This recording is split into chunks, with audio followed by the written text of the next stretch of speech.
ओम शांति। आज बाबा के 31 जुलाई 2021 के साकार मधुर महावाक्य हैं। आज इस मास का लास्ट डे है। हम अपना चार्ट चेक करेंगे। इन 31 दिनों में हमने कितने दिन अमृत वेला किया, मुरली क्लास कितने दिन रेगुलर की, बीच बीच में ट्रैफिक कंट्रोल कितनी देर किया, नुमा शाम योग, भोजन बाबा की याद में, सोने से पहले बाबा को पत्र लिखना, इन सब बातों का सच्चा समाचार आज हम बाबा को देंगे। और जिस सब्जेक्ट में कमज़ोर रहे उसे फिर से ठीक करने का दृढ़ संकल्प करेंगे। एक अच्छा बाबा का बच्चा वो है जो अपनी कमी को आप ही ठीक करे, और वो ठीक होगा दृढ़ता के द्वारा। दृढ़ संकल्प शक्ति से अपनी कमी कमज़ोरियों को समाप्त कर देना है। आज की मधुर मुरली में बाबा कर्मों की गुह्य गति समझा रहे हैं कि बच्चों को याद के द्वारा अपनी कर्म फिलॉसफी को समझते हुए जो भी विकर्म हुए उन विकर्मों के खाते को चुकतू करना है, और उसके लिए याद का अभ्यास करना है। बिना याद किए पापों का बोझा उतरेगा नहीं, हिसाब किताब चुकतू नहीं होंगे, आत्मा पावन नहीं बनेगी। बहुत खुशी होनी चाहिए कि जिसको हम बुला रहे थे अब वो बाबा हमारे सम्मुख है। सम्मुख बैठकर बाबा तमो प्रधान से सतो प्रधान बनने की युक्ति बता रहे हैं। बच्चे मुझे याद करो, हे आत्माएं तुम मेरे बच्चे हो, मुझे याद करो तो पापों का बोझा उतर जाएगा। आधा कल्प से जिन्हें हमने पुकारा अब वो बाबा हाजिर हुआ है।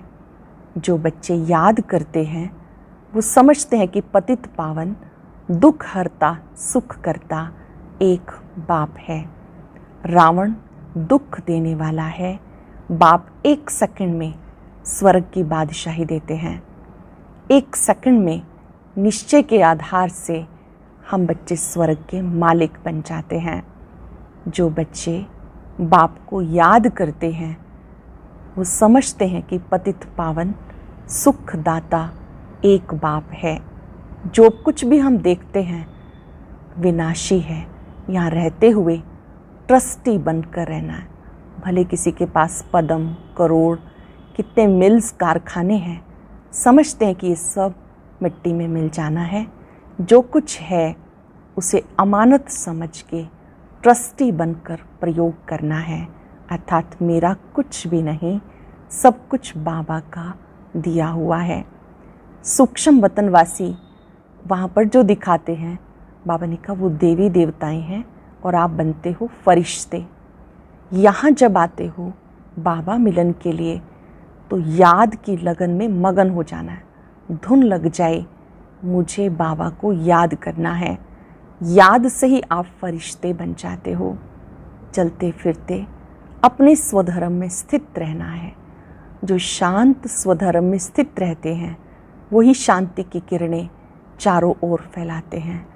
चारों ओर अशांति के कारण बढ़ेंगे, बातें बढ़ेंगी, लेकिन हमारा कर्तव्य है अपने स्वधर्म में स्थित रहना, एक बाप को याद करना। बाबा के सर्वगुणों का अनुभव करने के लिए ज्ञान सूर्य बाबा के सम्मुख रहना है। आज चलते फिरते याद रहे मैं ज्ञान सूर्य बाबा के सम्मुख हूँ, उनके सभी गुण मेरी प्रॉपर्टी हैं। उनकी याद से स्वतः ही सर्वगुण बढ़ते जा रहे हैं। अब सुनते हैं मुरली विस्तार से। बाबा कहते हैं, मीठे बच्चे तुम्हें नशा होना चाहिए कि हमारा बाबा आया है हमें विश्व का मालिक बनाने। हम उनके सम्मुख बैठे हैं। नशा होना चाहिए, हमारा बाबा आया है हमें विश्व का मालिक बनाने। हम उनके सम्मुख बैठे हैं। क्वेश्चन है, कर्मों की गुह्य गति को जानने वाले कौन सा पुरुषार्थ अवश्य करेंगे? कौन सा पुरुषार्थ करेंगे? याद में रहने का, क्योंकि उन्हें पता है याद से ही पुराने हिसाब किताब चुकते होने हैं। वो जानते हैं कि आत्मा अगर पुराने हिसाब किताब कर्म भोग चुकतू नहीं करेगी तो उसे सजाएं खानी पड़ेंगी, पद भी भ्रष्ट हो जाएगा, पुनर्जन्म भी ऐसा ही होगा। याद में रहने का पुरुषार्थ क्यों करना है? क्योंकि उन्हें पता है याद से पुराने हिसाब किताब चुकतू होने हैं। वो जानते हैं कि आत्मा अगर पुराने हिसाब किताब कर्म भोग चुकतू नहीं करेगी तो उसे सजाएं खानी पड़ेंगी, पद भी भ्रष्ट हो जाएगा, पुनर्जन्म भी ऐसा ही होगा। ओम शांति। बच्चों को अपार खुशी का पारा चढ़ता है जब देखते हो कि बाप दादा सम्मुख आए हैं। और ये भी बच्चे जानते हैं 5 वर्ष के बाद फिर से शिव बाबा ब्रह्मा तन में आया हुआ है। क्या करने आया है? बच्चों को ये नशा चढ़ा हुआ है। सब बच्चे जानते हैं स्वर्ग का मालिक बनाने बाबा आया हुआ है। हमें लायक बना रहे हैं। हमें तमो प्रधान से सतो प्रधान बनने की युक्तियाँ बाबा बार बार बता रहे हैं। युक्ति है बहुत सहज, बिल्कुल सहज याद बच्चों को सिखाते।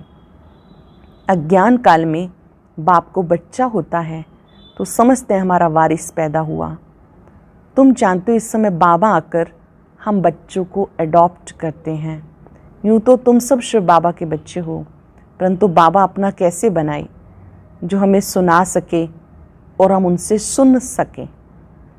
इम्पॉर्टेंट बात, यूँ तो सब शिव बाबा के बच्चे हैं, परंतु बाबा अपना कैसे बनाए जो हमें सुना सके और हम उनसे सुन सकें।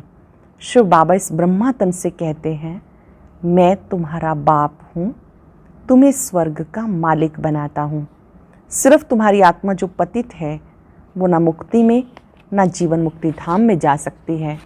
तुम सब एक बाप के बच्चे हो, सबको बाप की मिल्कियत लेनी है। ढेर के ढेर बच्चे हैं, वृद्धि होती जाती है, अडॉप्ट करते जाते हैं। हे आत्माएं, अब तुम मेरी संतान हो। अपने को रूह समझ मुझ बाप को याद करो। हमें बाबा मिला जिसको आधा कल्प हम याद करते थे। अपने को रूह समझो, हमें बाबा मिला जिसको आधा कल्प याद करते थे। ये कभी भूलो मत। आधा कल्प आत्मा इस शरीर द्वारा याद करती आई, हे पतित पावन, हे दुख हरता सुख करता। क्योंकि रावण राज्य है ना, भले जो अब समझते हैं हम बहुत सुखी हैं, हम इतने पदम हैं, इतने मिल्स हैं, कारखाने आदि हैं, ये तो सब अल्पकाल के लिए हैं। अंत में बहुत त्राही त्राही करने लग पड़ेंगे, दुख के पहाड़ गिरेंगे, इतनी सारी मिल्कियत सेकंड में क्लास हो जाएगी। बाप से तुम्हें सेकंड में वर्षा मिलता, कहते तुम्हें सेकंड में स्वर्ग की बादशाही देता हूँ। ये पुरानी दुनिया ख़त्म हो जाएगी, लड़ाइयाँ लगेंगी, नेचुरल कैलेमिटीज़ होंगी, प्राकृतिक आपदाएँ आएंगी। सफाई तो चाहिए ना। तुम्हारी आत्मा भी अब पवित्र बन रही है। बाप दादा दोनों समझ सकते हैं बच्चे कितनी मेहनत करते हैं। बाप से वर्षा पाने की मेहनत बिल्कुल थोड़ी देते हैं। अपने को आत्मा समझ बाप को याद करो। वह रूहानी बाप है निराकार, हम आत्माएं उन्हें बुलाती हैं। बाबा कहते तुम्हारी आत्मा जो पतित है वो पावन कैसे बने? पतित पावन एक बाप है। पानी की नदी पतित पावनी है तो झट से जाए गोता खा के चले आना चाहिए। गंगा स्नान बहुत करते हैं फिर भी पतित क्यों हैं? रात दिन यही धुन लगाते रहते, पतित पावन सीताराम। अर्थात सब जो भक्तियाँ हैं अथवा सीताएं हैं, सबका रक्षक एक राम परम पिता परमात्मा है। पतित पावन पतियों का पति वही है। वो जब आए तब आकर पावन बनाए। तो बाबा कहते मेरी श्रीमत पर तुम्हें चलना है और किसी की मत पे नहीं चलो। बाबा कहते मेरी श्रीमत पे तुम्हें चलना है और किसी की मत पे नहीं चलो। वो तो समझते हैं भक्ति से भगवान मिलेगा, जबकि भक्ति से भगवान मिलेगा। तो ऐसा क्यों कहते कि भक्तों की रक्षा करने आएगा? भक्तों पर क्या आपदा पड़ी है जो रक्षा करेगा? रक्षा तब की जाती है जब कुछ आपदा होती है। बाबा कहते तुमने कितना दुर्गति को पाया। ये है रौरव नर्क, सब दुखी रोगी हैं। तुमने कितना दुर्गति को पाया। ये है रौरव नर्क, सब दुखी रोगी हैं। घर घर में देखो क्या लगा पड़ा है, दुख ही दुख है। इसलिए पुकारते हैं बाबा हमारे दुख हरो, सुख दो। भारत में ही सदा सुख था, अब दुख है। भारत की बात है और खंड तो है ही अलग, वो तो आते ही बाद में हैं। कोई 60 जन्म, कोई इनसे भी कम जन्म लेते, 84 जन्म देवता धर्म वाले लेते। तो इस हिसाब से आधा कल्प के बाद जो आएंगे उनको 84 से आधे जन्म लेने पड़ेंगे। ऐसे नहीं कि सब 84 का चक्कर खाते हैं। मनुष्यों को जो आता सो बोल देते। अब तुम बच्चे बाप द्वारा अविनाशी ज्ञान रत्नों की झोली भर रहे हो। बाबा द्वारा अविनाशी ज्ञान रत्नों की झोली भर रहे हो। रत्न तो बहुत वैल्यूएबल हैं। बाबा समझाते बहुत सहज हैं। बाबा कहते तुम बुलाते आए हो, हे पतित पावन आओ, आकर पावन बनाओ। अब बाबा आए हैं। अब तुम समझते हो हम पावन बनेंगे तो स्वर्ग के मालिक बनेंगे। शिव बाबा हमें पत्थर बुद्धि से पारस बुद्धि, पत्थर नाथ से पारसनाथ बनाने आए हैं। भक्ति मार्ग के चित्र सब पत्थरों के बने हुए हैं, पत्थरों से माथा मारते हैं। बाबा कहते तुम भले कितनी भी मेहनत करो, फ़ायदा कुछ नहीं होना। आगे तो तुम बलि चढ़ते थे, फिर भी क्या फ़ायदा हुआ? करके देवी का दीदार होगा, फिर जैसे के तैसे। पतित पावन बाप आते हैं एक बार संगम पर। सत्युग में भक्ति मार्ग की बातें होती ही नहीं। बाबा तो कहते नहीं कि गला काटो, ये करो। भक्ति मार्ग में अनेक प्रकार से क्या क्या करते हैं। आगे देवियों पर मनुष्य की बलि चढ़ाते थे। बाबा कहते तुम सुधरेले थे तो देवता थे, अब कितने पत्थर बुद्धि बन गए। तुम्हें स्वर्ग की बादशाही दी थी, कितने सोने हीरे जवाहरात के महल थे, अथाह धन था, वह कहाँ गया? वो सारा धन संपदा, हीरे जवाहरात के महल, वो कहाँ गया? क्या किया? अब तुम कितने दुखी हो गए। तुम असल देवी देवता धर्म के थे ना, अब सिर्फ तुम रजो तमो में आ गए। तुम तो देवी देवता धर्म के थे, फिर अपने को हिंदू क्यों कहलाते हो? और सब धर्म वाले अपने अपने धर्म को ही मानते हैं। धर्म तो एक ही होता है ना। मुसलमानों का मुस्लिम धर्म, क्रिश्चियन का क्रिश्चियन धर्म चला आता। तुम्हें क्या हुआ? तुम बहुत सुखी, पवित्र, संपूर्ण निर्विकारी थे। तुम बहुत सुखी, पवित्र, संपूर्ण निर्विकारी थे। अभी कितने विकारी बन गए किसी को पता नहीं। बरोबर हम संपूर्ण निर्विकारी थे, फिर विकारी कैसे बन गए? 84 जन्म लेते सतों से तमो बने, बिल्कुल ही तमो प्रधान पतित हैं। सतयुग से कलयुग जरूर आना है। सब धर्मों को सतो रजो तमो में आना ही है, वृद्धि को पाना है। तुम भी झाड़ में हो ना। झाड़ में देखो अंत में ब्रह्मा खड़ा है। झाड़ के ऊपर चोटी में ब्रह्मा ही 84 जन्म ले जाकर अंत में खड़ा है। तुम जो नीचे ब्राह्मण बैठे हो वो अंत में पतित शूद्र बने हो, फिर नीचे राजयोग सीख रहे हो। तुम भी शूद्र थे, अब ब्राह्मण बने हो। ये बड़ी समझने की बातें हैं। झाड़ के चित्र में नीचे दिखाया है ब्रह्मा को तपस्या करते हुए, और लास्ट में ऊपर भी दिखाया हुआ है। ये बाबा कहते तुम बच्चे भी, ब्राह्मण भी ब्रह्मा के साथ तपस्या कर रहे हो। ये बड़ी समझने की बातें हैं। अब झाड़ में बहुत अच्छी समझानी है। अब तुम राजयोग की तपस्या कर रहे हो, तुम्हारा ही यादगार खड़ा है। ये चैतन्य दिलवाड़ा मंदिर और वो जड़। सत्युग में ये नहीं था। इस समय तुम अपना यादगार देखते हो। तुम प्रैक्टिकल में सच्चे सच्चे दिलवाड़ा मंदिर में चैतन्य में बैठे हो। प्रैक्टिकल में सच्चे सच्चे दिलवाड़ा मंदिर में चैतन्य में बैठे हो। स्वर्ग की स्थापना हो रही है। फिर स्वर्ग में आएंगे तो ये मंदिर आदि कुछ होंगे नहीं। ये मम्मा बाबा और हम बच्चे बैठे हैं। खूब तुम्हारा यादगार है। नाम रखा है मधुबन, चैतन्य दिलवाड़ा मंदिर। फिर जब भक्ति मार्ग शुरू होगा फिर ये मंदिर बनाएंगे। बाबा ने तुम्हें बहुत धनवान बनाया था तो तुम ही फिर उनका मंदिर बनाते हो।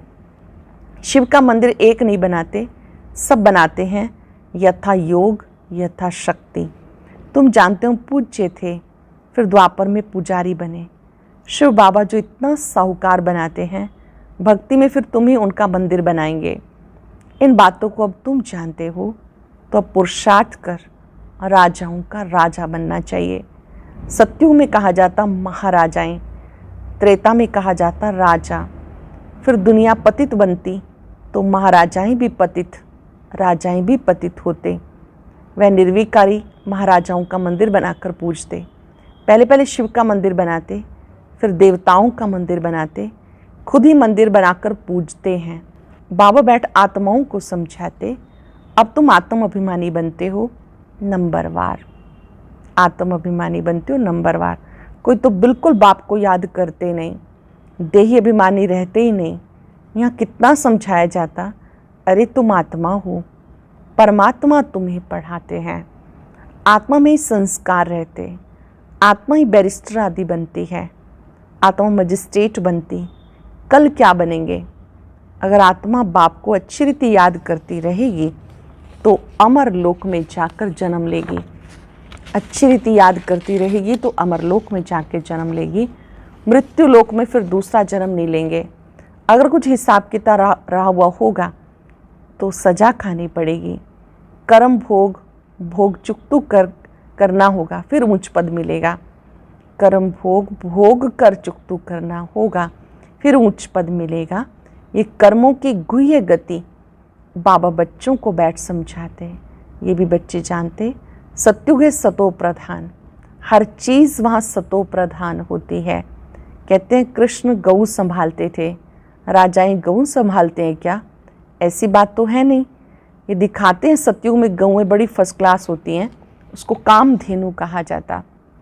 जगत अम्बा सरस्वती भी कामधेनु है, 21 जन्म के लिए सबकी मनोकामनाएं पूरी करती है। तुम भी कामधेनु हो, वही नाम फिर गऊ पे रख दिया जो बहुत दूध देती है। राजाओं के घर में बड़ी फर्स्ट क्लास गायें होती हैं, जबकि यहाँ भी राजाओं के पास ऐसी अच्छी अच्छी हैं तो स्वर्ग में कितनी सुंदर होंगी। वहाँ कोई बांस आदि बिल्कुल नहीं होती, बदबू नहीं होती। अब बाबा बच्चों को कहते, मैं आया तुम्हें गुलगुल बनाकर साथ लेके जाऊंगा। मैं आया हूँ तुम्हें गुलगुल बना के साथ लेके जाऊंगा। मुझे बुलाते ही हैं, हे पतित पावन आओ, पतित दुनिया पतित शरीर में आओ। ये है पतित, वो है पावन फरिश्ता। भेंट दिखाते हैं, तुम भी पतित से ऐसा पावन फरिश्ता बनेंगे। सतयुगी देवताओं को डीटी कहते हैं, सूक्ष्म वतनवासी फरिश्ते हैं। सतयुग वालों को देवी देवताएं कहते हैं, सूक्ष्म वतनवासी फरिश्ते हैं। अब तुम फरिश्ते पवित्र बनते हो। बाबा कितनी सहज शिक्षा देते। यहाँ जब आते हैं तो कोई भी बाहर वाले मित्र संबंधी, घर घाट, धंधा धूरी आदि इन्हें याद नहीं करना। सहज शिक्षा बाबा कौन सी दे रहे हैं? यहाँ जब बाबा मिलन के लिए आते हो तो कोई भी मित्र संबंधी, घर घाट, धंधे धूरी आदि को याद नहीं करना। बाबा के सम्मुख आए हो ना, यहाँ आए ही हो योग की कमाई करने, तो इसी में लग जाना चाहिए। यहाँ आए हो योग की कमाई करने, तो इस कमाई में लग जाना चाहिए। अच्छा, मीठे मीठे सिक्के रदे बच्चों प्रति माता पिता बाप दादा का याद प्यार गुड मॉर्निंग। रूहानी बाप की रूहानी बच्चों को नमस्ते। रूहानी बच्चों की रूहानी बाप दादा को नमस्ते, गुड मॉर्निंग। शुक्रिया बाबा, शुक्रिया। धारणा के लिए सार। सजाओं से मुक्त होने के लिए पुराने सब हिसाब किताब योग बल से चुकतू करने हैं। ट्रस्टी होकर सब कुछ संभालना है। किसी भी बात की चिंता नहीं करनी, आत्म अभिमानी बनना है। ये कमाई का समय है, इसमें घर गांठ, धंधा धोरी आदि याद नहीं करना। ये कमाई का समय है, इसमें घर घाट, धंधा धोरी आदि याद नहीं करना। फरिश्ता बनने के लिए एक बाप की याद में रहने का पूरा पूरा पुरुषार्थ करना है। आज का वरदान, अपने शांत स्वरूप स्टेज द्वारा शांति की किरणें फैलाने वाले मास्टर शांति सागर भव। अपने शांत स्वरूप स्टेज द्वारा शांति की किरणें फैलाने वाले मास्टर शांति सागर भव। वर्तमान समय विश्व की मेजॉरिटी आत्माओं को सबसे ज़्यादा आवश्यकता है सच्ची शांति की। अशांति के अनेक कारण दिन प्रतिदिन बढ़ रहे हैं, बढ़ते जाएंगे। अगर स्वयं अशांत नहीं भी होंगे तो औरों के अशांति का वायुमंडल, वातावरण शांत अवस्था में बैठने नहीं देगा। अशांति के तनाव का अनुभव बढ़ेगा। ऐसे समय पे आप मास्टर शांति के सागर बच्चे अशांति के संकल्पों को मर्ज कर विशेष शांति के वाइब्रेशन फैलाओ। ऐसे समय पर आप मास्टर शांति सागर के बच्चे अशांति के संकल्पों को मर्ज कर विशेष शांति के वाइब्रेशन फैलाओ। स्लोगन है, बाबा के सर्व गुणों का अनुभव करने के लिए सदा ज्ञान सूर्य के सम्मुख रहो। बाबा के गुणों का अनुभव करने के लिए ज्ञान सूर्य के सम्मुख रहो। आज पूरा दिन हम ज्ञान सूर्य के सम्मुख रहेंगे। और अभी आपके लिए एक बड़ी खुशखबरी। आज बाबा की याद का एक नया गीत आया है। सभी जरूर सुने। यह गीत सुनने के लिए ऊपर दिए गए बॉक्स को टच करें।